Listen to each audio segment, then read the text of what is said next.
Welcome to this React Maps tutorial. Using the Maps component, you can visualize the Earth's surface and display static or interactive regions, zone boundaries, or any geographic area on the land.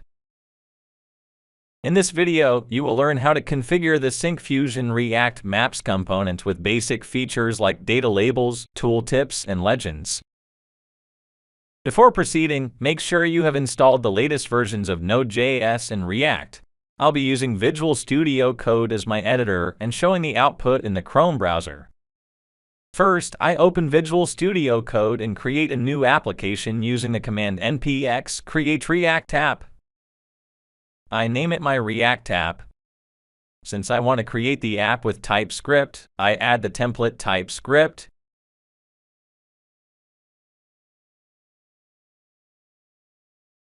Next, I navigate to the newly created React app.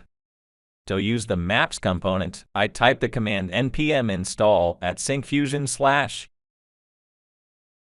/ej2 React Maps -- save to install the package. Before using a Syncfusion component, I need to register a trial license key. I open the index.tsx file and import the register license method from the Syncfusion ej2 base package. Using this method, I register the trial license key. For instructions on how to generate a trial key, refer to the link in the description for this video. Next, I open the app.tsx file and remove the default code snippets.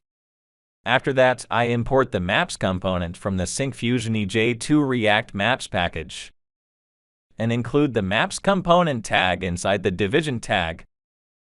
In this sample, I plan to populate the world's geometric shape as a layer, so I add the world map.ts file to my application where I have defined the JSON objects related to the geomap like name, continent, and so on.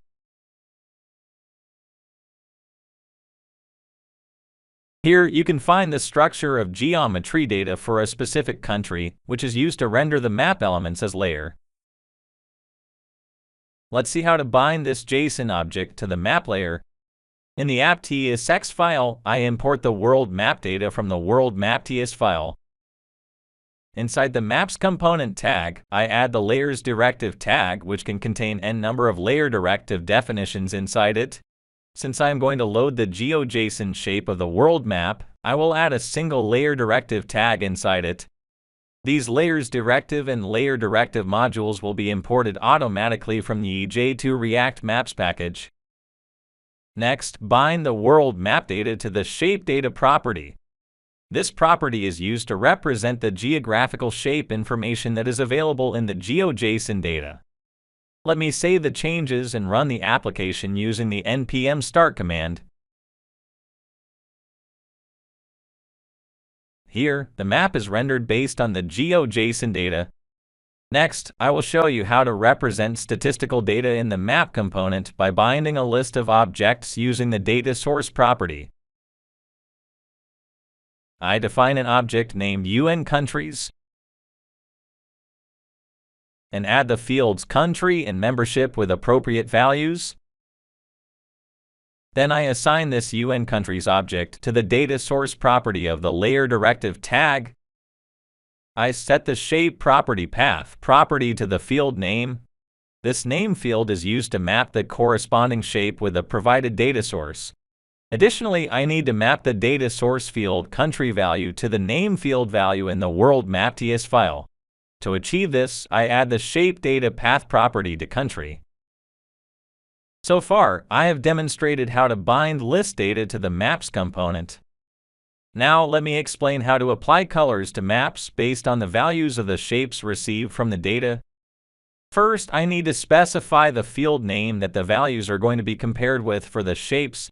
To do that, I set the shape settings property and add the color value path property to the membership field from the data source to compare the shapes. Then, to specify the color values, I set the color mapping object and assign the first value to permanent and the color to apricot.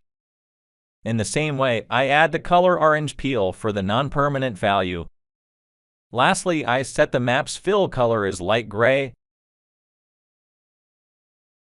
Now you can see the map is rendered with two distinct colors on the world map. Also, the fill color has changed to light gray. You can also set the title for the map to make it easier for viewers to understand what data is bound to the Maps component. To do that, I set the title settings object in the Maps component tag and set the text property to members of the UN Security Council. Now you can see the title is displayed in the Maps component. Next, let me show you how to provide guide to the map elements by enabling the legend. To do that, first I import the legend and inject modules from the Syncfusion React Maps package. And then inject the legend module into the services.